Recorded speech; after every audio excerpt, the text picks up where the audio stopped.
좋은 아침입니다. 미라클 모닝 라디오 시작하겠습니다. 오늘은 53일차, 주제는 번영입니다. 다윗에게 있어서 번영이라는 단어는요, 그의 영혼이 잘됨 같이 범사가 잘 돼가는 것을 가리키는 단어인 것입니다. 성경은 요한 3서 1장 2절에서 분명 하나님께서 우리의 영혼이 잘됨 같이 범사가 잘 되기를 간구한다고 말씀했습니다. 그렇습니다.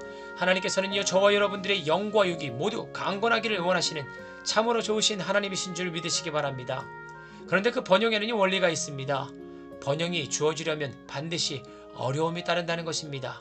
이를 성경은 십자가라고 말씀합니다. 영광의 면류관을 얻기 위해서는요, 고난도 받아야 한다는 말씀입니다. 다윗은 이세의 8째 아들로 태어났습니다. 그는 가족 제사 모임에도요 참석할 수 없었습니다. 그는 남들이 꺼려하는 목동의 일을 해야만 했습니다. 그의 형들은 사울의 군사가 돼 인생의 성공을 꿈꿨지만 다윗은요, 그러한 꿈을 꾸는 것은 그에게 있어서 사치에 불과했습니다. 다윗은 이러한 인생의 고난을 견뎌야 하는 시간을 보내야만 했습니다. 그리고 오늘 본문에서 드디어 그 또한 인생의 놀라운 번영을 경험하게 됩니다. 고진감나는 한자 성어가 있습니다. 고통 끝에 즐거움이 온다는 뜻입니다. 지금 여러분들이 경험하고 있는 고통에도요, 반드시 출구가 있다는 말입니다. 사무엘하 5장 1절 말씀을 보시면요, 다윗을 통일 이스라엘의 통합 왕으로 세우려는 무리들이 등장합니다. 모든 지파라는 표현은요, 사울 왕과 그의 아들 이스보셋을 따랐던 지파들을 말합니다. 사울 왕과 이스보셋, 그리고 군대 장관 아브넬이 죽자 모든 지파들은요, 헤브론의 왕으로 있었던 다윗을 찾아와 이스라엘의 통합 왕이 되달라고 요구를 하고 있는 것입니다. 여러분, 하나님의 때가 되면요, 이처럼 내가 높은 자리에 앉으려고 노력하는 모든 시도가 무색하게 다양한 사람들이 여러분들을 높은 자리에 세우실 것입니다. 환경이 여러분들의 앞길을 가로막지 않을 것입니다. 하나님께서 여러분들을 높이실 것입니다. 저와 여러분 모두가 그러한 번영의 은혜를 누리실 수 있기를 소망합니다. 다윗이 잘 참고 견뎠을 때 그의 삶에 하나님께서 주셨던 번영이 바로 사울을 따랐던 지파들과 다윗을 추종했던 무리들이 함께 화평하게 되는 번영이었던 것입니다. 이제 다윗은요, 통일 왕국의 왕으로 세워진 것입니다.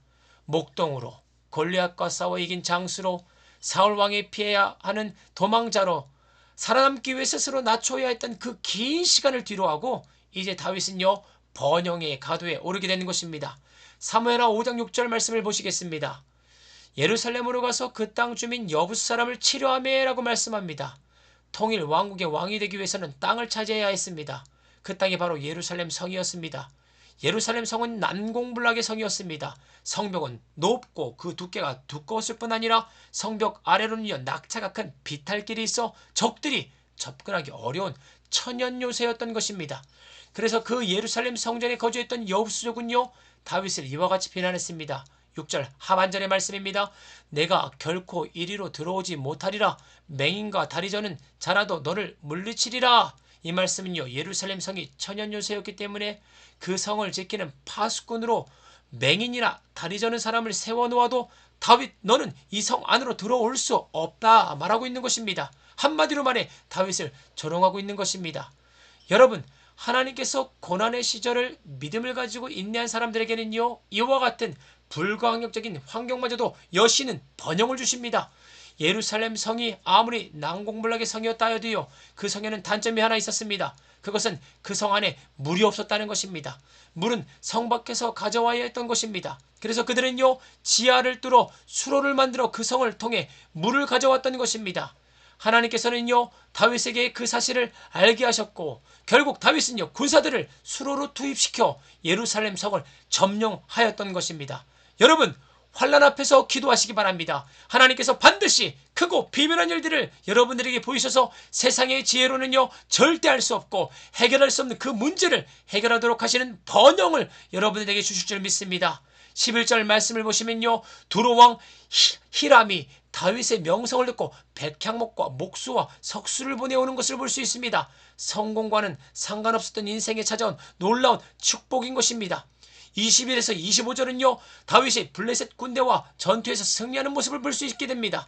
하나님께서 뽕나무 숲을 맞은편에서 그들을 기습하라는 아주 구체적인 응답을 주십니다.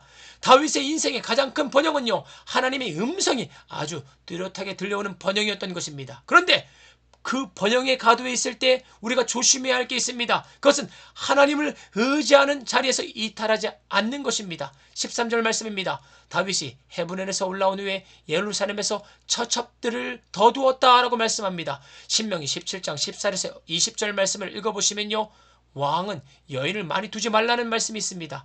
다윗이 첩을 많이 두었다는 말씀은요, 앞으로 그가 밧세바를 취하는 큰 죄를 짓게 된다는 것을 암시하고 있는 말씀입니다. 아울러 그의 아들 솔로몬이 첩을 많이 두어 하나님을 떠나게 됨을 암시하고 있는 말씀일 수 있습니다.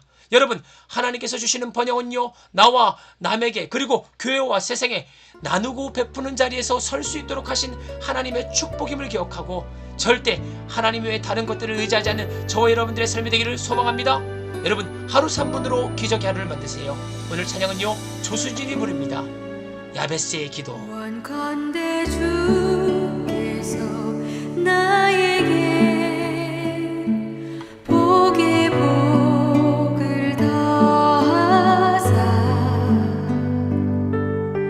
나의 지경을 넓히시고 주의 손